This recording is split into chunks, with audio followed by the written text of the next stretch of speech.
To customize your Shopify theme, start by going to the Edit Code section and clicking on Customize Theme.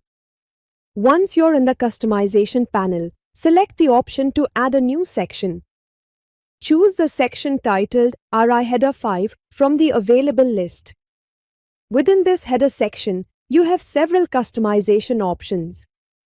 You can upload a logo to represent your brand and then adjust its width to fit perfectly on the desktop view.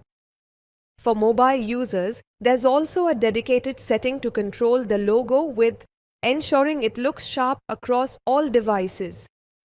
Next, you can enhance your store's visual appeal by selecting a background color that aligns with your brand identity. Along with that, there's an option to pick a text color, helping you maintain consistent and readable design elements. Finally, choose a menu to link your store's key navigation points. This completes the header setup, giving your storefront a polished and user-friendly design.